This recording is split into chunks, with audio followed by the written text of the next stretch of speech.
The autumn sun was weak that morning, hanging pale behind thin gray clouds. Ethan Calloway stood at the edge of his dry pasture, looking at the cracked earth where grass used to grow. His cow, old and thin, had stopped giving milk 3 days ago. Inside his small wooden house, his 2 children waited, Tommy, 8 years old, and little Emma, only 5, with hollow cheeks and tired eyes. Ethan rubbed his rough hands together and made a decision. He walked to the barn, saddled his horse, and lifted his children onto the wagon behind him. There was only one place left to try, the Whitfield Ranch, 3 miles down the dusty road. Sarah Whitfield had buried her husband 7 months ago. Since then, her ranch had slowly fallen apart. The fence posts leaned sideways like tired old men. The barn roof had a hole big enough to let the rain in. The water pump groaned and coughed instead of giving clean water. She managed alone, day after day, refusing help from most who offered, especially her husband's brother Cole, who always seemed more interested in her land than in her well-being. When Sarah heard wagon wheels approaching, she stepped out onto her porch, wiping flour from her hands onto her apron. She watched a tall, weather-beaten man climb down from his wagon, 2 thin children peeking out from behind him. "Afternoon, ma'am," Ethan said, removing his hat. "Name's Ethan Calloway. I've got a ranch north of here." Sarah nodded slowly, her eyes cautious. She had heard of him, a quiet man, hard-working, but struggling since his wife passed 2 years back. Ethan glanced at his children before speaking again. "I won't waste your time. My cow's gone dry. My children haven't had milk in 3 days." He paused, choosing his words carefully. "I saw your ranch needs work. Your fences, your barn, that pump by the well. I'm handy with tools. Give my children milk and I'll repair your ranch. Fair trade, nothing more." For a long moment, Sarah said nothing. She looked at the children, Emma's small fingers gripping her brother's sleeve, Tommy trying to stand tall and brave despite his hunger. Something in her chest tightened. She knew that look. She had seen it in her own mirror many nights since her husband died. "Men in town have offered me help before," Sarah said finally, her voice steady but guarded. "Their help always came with strings attached." "I'm not asking for your land, Mrs. Whitfield," Ethan said simply. "Just milk for my children. I'll earn it with my hands, not my words." Sarah studied him a moment longer. There was no trickery in his eyes, only tiredness and honesty. Finally, she gave a small nod. "1 week," she said. "We'll see how it goes." Relief washed over Ethan's face, though he only nodded back respectfully. "Thank you, ma'am. You won't regret it." That afternoon, Ethan rolled up his sleeves and got to work on the broken fence near the east pasture. Tommy watched closely, learning to hold nails steady, while Emma sat nearby with a cup of fresh milk, her first in days, a small smile finally returning to her face. Sarah watched from her kitchen window as she kneaded bread dough, surprised by the sound of her own soft laughter when Tommy proudly hammered his very first nail straight. By evening, one whole section of fence stood strong and straight, better than it had looked in over a year. Ethan wiped sweat from his brow and looked toward the house, where Sarah stood on the porch, watching the sunset paint the sky orange and pink. "Same time tomorrow?" he asked. Sarah wrapped her shawl tighter against the evening chill. "Same time tomorrow," she agreed. As the wagon rolled away down the dusty road, neither of them noticed the figure on horseback watching from a distant hill. Cole Whitfield, jaw tight, eyes narrowed with suspicion. He turned his horse toward town, already thinking of what he would tell people about the widow and the stranger working on her land. Behind him, at Miller's Creek, a small spark of hope had been lit, one that neither Ethan nor Sarah yet understood would soon become the only thing standing between them and the hardest winter either had ever known. 3 weeks passed, and Ethan's visits to the Whitfield Ranch became as steady as the rising sun. Each morning he arrived with his children, worked through the afternoon, and left before dark with a jug of fresh milk tied carefully to his saddle. The barn roof no longer leaked, the fences stood straight and tall, and the old water pump, once groaning and stubborn, now pulled clean water with a smooth, easy motion. But it wasn't only the ranch that was changing. Sarah found herself smiling more often, a small thing, but one she hadn't expected. In the mornings, little Emma would run straight to the kitchen, eager to help Sarah knead bread dough, her small hands covered in flour up to the elbows. Sarah taught her how to shape rolls, how to tell when the oven was hot enough, and Emma listened with wide, serious eyes, as if she were learning the most important lesson in the world. Tommy, meanwhile, had taken a liking to the horses. Ethan showed him how to brush them properly, how to check their hooves, how to speak softly so they wouldn't startle. Sarah, watching from the porch one afternoon, saw Tommy laugh, a real laugh, loud and unguarded, for what she guessed was the first time in a long while. In the evenings, after the children had worn themselves out playing near the barn, Ethan and Sarah often sat together on the porch steps, watching the sky change colors. They didn't always talk. Sometimes they simply sat in comfortable silence, two tired people finding rest in each other's company. Slowly, without either of them planning it, something warm and quiet was growing between them. Not everyone was pleased. Cole Whitfield rode into town more often that month, and wherever he went, he made sure to mention his brother's widow and the stranger who now spent his days at her ranch. "A woman alone, entertaining a man like that," he would say, shaking his head with false concern. "It isn't right. Folks ought to know." The whispers spread quickly, as whispers do in small towns. Some neighbors defended Sarah, pointing out that Ethan's children were always present, that nothing improper had ever been seen. Others were quick to judge, eager for gossip to fill their quiet days. Sarah heard some of the talk herself when she went into town for supplies, felt the sideways glances, the whispers behind gloved hands. She held her chin high and said nothing, though it stung more than she let herself admit. One cool evening, after the children had fallen asleep by the fire, Ethan and Sarah sat together outside, wrapped in shawls against the chill. "People are talking," Ethan said quietly, watching the stars appear one by one. "I don't want to bring trouble to your door, Mrs. Whitfield." Sarah was quiet for a moment. "Let them talk," she said finally. "I've spent 7 months alone, Ethan, lonelier than I've ever been in my life. These past weeks, with you here, with your children, this is the first time this house has felt alive again." She turned to look at him. "I won't apologize for that." Ethan studied her face in the moonlight, something warm and unspoken passing between them. He opened his mouth to respond, but before he could, a sharp gust of wind swept across the porch, rattling the shutters and scattering dry leaves across the yard. Both of them looked up at the sky. Dark clouds had gathered where there had been clear stars only moments before, rolling in fast from the mountains. "That's strange," Sarah murmured, frowning. "Storms don't usually come this early." By the next morning, the first snow of the season had fallen, a full month ahead of schedule, blanketing the fields in white. The old-timers in town shook their heads, muttering about hard winters they remembered from their childhoods, winters that had starved cattle and buried whole roads for weeks at a time. Ethan stood in Sarah's yard, watching the snow settle over the freshly mended fences, a knot of worry tightening in his chest. Behind him, in town, Cole Whitfield watched the same snow fall from his window, a slow, calculating smile spreading across his face.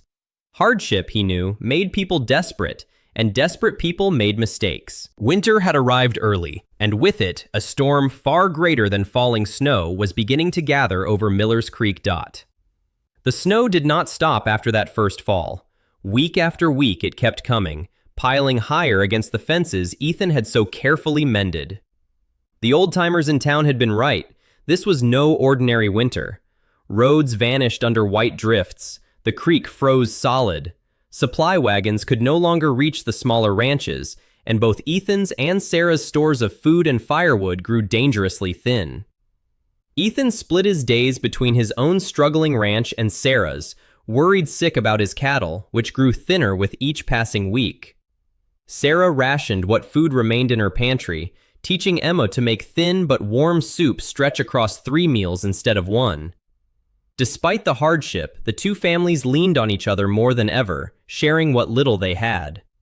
Then came the storm that would change everything. It began on a gray afternoon, the wind picking up slowly at first, then howling with a fury that shook the windows. Ethan had ridden out that morning to check on his own herd, worried they might be trapped in the open fields. Sarah begged him to wait, to let the storm pass first, But Ethan knew his cattle and his children's future couldn't survive another loss. By late afternoon, the storm had turned violent. Snow fell so thick that a person could barely see their own hand in front of their face. Hours passed, and Ethan did not return. Sarah paced the length of her kitchen, glancing again and again at the door. Tommy and Emma sat by the fire, frightened, sensing their father was in danger, though no one said it aloud. When darkness fell and still there was no sign of him, Sarah made a decision that surprised even herself. She was going after him. Wrapping herself in every warm layer she owned, she saddled her horse despite the shouted warnings of her ranch hand, old Walt, who told her no one could survive long in a storm like this. "Then I'll find him before it takes him," Sarah said firmly, swinging up onto her horse. She left Walt with the children and rode out into the white, roaring darkness. She knew this land. She had walked and ridden every inch of it since she was a girl. Using memory more than sight, she guided her horse toward Ethan's property, following the fence lines he himself had built weeks before, fences that now, in a strange twist of fate, might lead her straight to him. She found him nearly 2 hours later, half buried near a collapsed line shack he had used for shelter, his horse gone, his leg pinned beneath a fallen beam. He was pale, shivering, barely conscious, but alive. With strength she didn't know she had, Sarah freed him from the wreckage and half-dragged, half-guided him onto her horse. The ride back was the longest of her life, the wind screaming around them, the cold biting through every layer of clothing. But she did not stop. She would not stop. Meanwhile, in town, Cole Whitfield heard news of the storm and saw opportunity in the chaos. He rode to Sarah's ranch hands, suggesting loudly that Ethan had likely abandoned his responsibilities, perhaps even fled the county to escape his debts. A man like that, Cole said to anyone who would listen, was never truly reliable. But Walt, standing firm at Sarah's gate, refused to listen, trusting the woman he had served faithfully for years. Sarah finally reached her ranch house near midnight, half frozen herself, Ethan barely conscious against her back. Together, she and Walt got him inside, warmed him by the fire, and tended his injured leg through the long night. When Ethan finally opened his eyes hours later, weak but alive, he found Sarah sitting beside him, exhaustion and relief mixing on her face. "You came for me," he whispered. "I told you," Sarah said softly, her voice trembling. "This house is not the same without you in it." Outside, the storm still raged, rattling the windows, piling snow ever higher against the door. But inside, warmed by the fire and by each other, Ethan reached for Sarah's hand, and she did not pull away. Whatever the winter still had left to test them with, they would face it together, not as neighbors, not as strangers bound by a bargain, but as two people who had found, in the hardest season of their lives, exactly what they needed most. Spring came slowly that year, as if the land itself was tired from the long, hard winter. The snow melted in patches at first, revealing brown grass and muddy fields beneath. Rivers swelled with melting ice, and the roads, closed for so many weeks, finally opened again to wagons and travelers. The winter had left its marks. Many ranches in the valley had lost cattle to the cold, and some families had lost far more. But at the Whitfield Ranch, something different had grown out of the hardship. Ethan's leg had healed slowly under Sarah's care, and by the time the first green shoots pushed through the mud, he could walk without a limp, stronger than before. The bond between the two families had deepened into something neither hardship nor gossip could break. Tommy and Emma no longer thought of the ranch as Mrs. Whitfield's home. To them, it had simply become home. And Sarah, who had spent so many lonely months after her husband's death, found her house filled again with laughter, small footsteps, and the comforting presence of a man she had come to trust completely. But peace did not come without one final test. Cole Whitfield, having failed to turn public opinion against Ethan during the winter, tried one last desperate move. He rode into town and visited the land office, claiming that his late brother had left behind a private agreement granting him partial ownership of the ranch, a paper no one had ever seen before. He hoped that with Sarah weakened by a hard winter, she might not have the strength left to fight him. He was wrong. Sarah rode into town herself, standing tall before the land officer, Ethan beside her for support. She calmly explained that she had her husband's original will, filed properly years before, leaving the ranch entirely to her. Walt, her loyal ranch hand, testified that he had never once heard mention of any private agreement in all his years working the land. Other neighbors who had seen Cole's greed firsthand over the months spoke up as well, describing his attempts to spread rumors and stir trouble during the family's hardest days. Faced with no real proof and a room full of doubtful eyes, Cole's claim crumbled. Embarrassed and exposed, he left town not long after, and the valley breathed a little easier without his scheming presence. With the matter finally settled, the ranch and the family living on it could look forward without shadows hanging over them.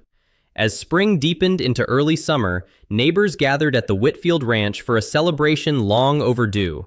A small wedding, held right in the yard where Ethan had first offered his humble bargain many months before.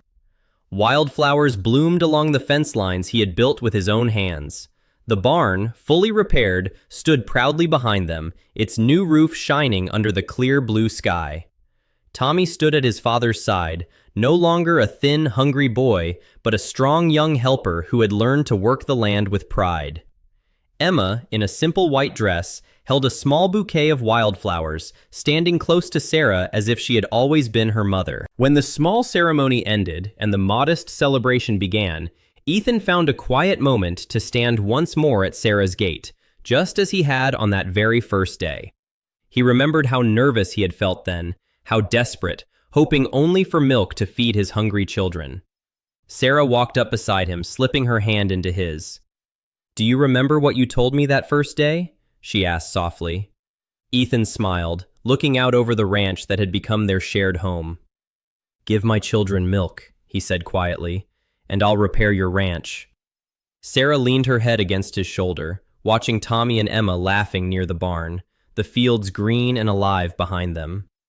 "You did far more than that," she said. "You repaired far more than fences, Ethan Calloway." As the sun set gently over Miller's Creek, casting warm, golden light across the rebuilt ranch, it was clear to everyone gathered that what had begun as a simple bargain in a desperate season had grown into something lasting. A family built not by convenience, but by loyalty, hard work, and love strong enough to survive even the hardest winter. The end.